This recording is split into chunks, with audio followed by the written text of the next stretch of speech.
What's going on, everyone? Justin again, as always. Thanks for watching my channel. Welcome back. It is Friday, as my good buddy Clay would say, but no Hamilton out here in these here parts. I wanted to discuss a comment that I had gotten about the slide hammer and it being a shop tool and should have been a shop expenditure, and that if you continue to buy shop tools, you're going to always be broke and you're going to let the rich get richer while the poor get poorer. And I wanted to kind of go into this discussion topic a little bit more in detail of what is considered a shop tool, and should it be on you as the mechanic to have said tool, or should it be up to the shop? So we're going to go ahead and dive right on into it. So what is considered a shop tool? In my opinion, a shop tool is anything borrowed by your fellow colleagues or side-by-side mechanics and technicians in a shop. It is something that is frequently borrowed or intermittently used throughout the working day, week, month, year, etc. Some of those things can include specialty pullers. They can include scan tools. That's a big one, right? Then, of course, you have your seal and race driving kits, and you got your tap and die sets, and you got your extraction sets, and then you got your harmonic installers and pullers. And, you know, there's just such a large plethora of these specialty tools that are considered shop tools. But what else can be considered a shop tool? How about a universal socket? So if you're working on something and you don't own universal sockets and all you have is a basic mechanic set, say just your standard or metric shallow and deep sockets with your ratchet, and then that's pretty much it outside of a combination wrench that's non-ratcheting, that's your basic kit. So anything advanced or specialty in nature to that set is going to be a separate purchase. And I can tell you there's been numerous times, especially when I first started out, I didn't have money to buy the universal Johns. I didn't have money for the magnetic sockets or anything like that. I didn't have money for these pullers and whatever else.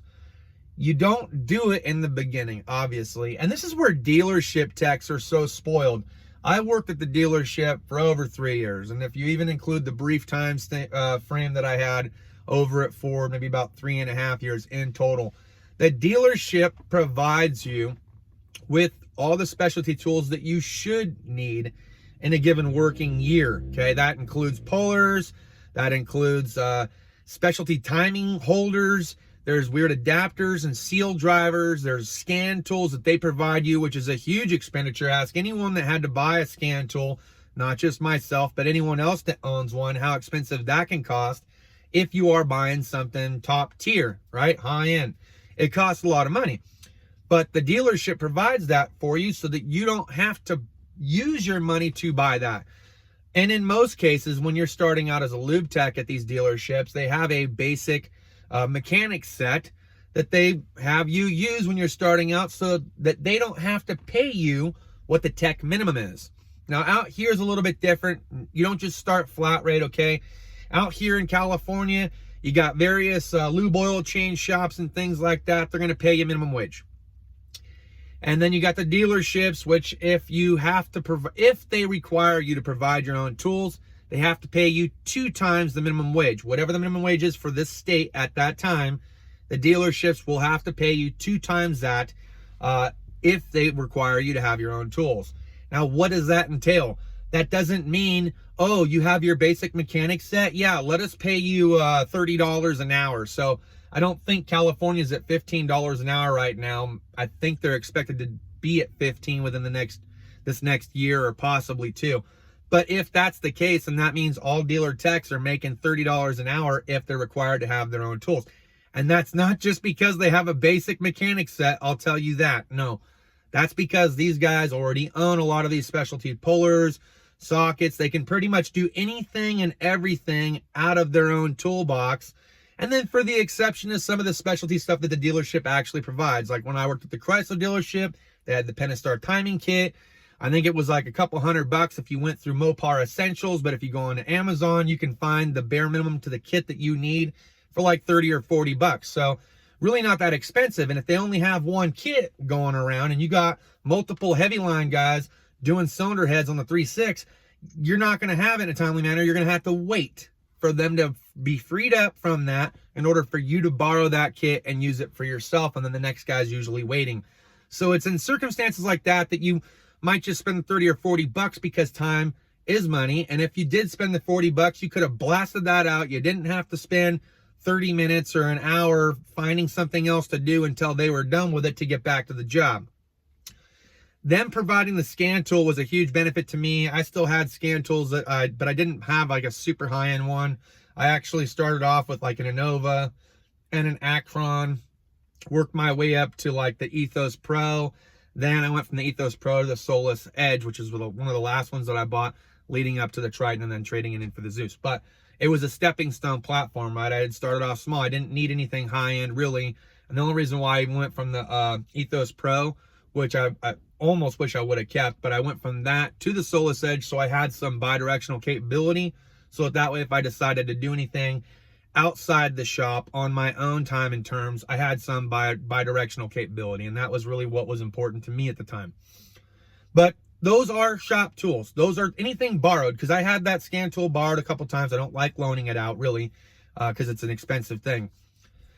You're not going to exactly loan out your toolbox, so that's not considered a shop tool. But let's come back to the slide hammer thing for a minute. Because I'm at the independent shop, we do not have a specialty tool room. We do have a specialty tool cabinet that the owner has already a laundry list of tools in boxes that are there for you to borrow to use for the job to get the job done. And yes, they do purchase tools as needed for the shop to get these jobs done. So they do buy tools occasionally for the shop, but they are paying me a certain amount of wages to have those tools, and we do share amongst each other, so that way it all kind of evens out.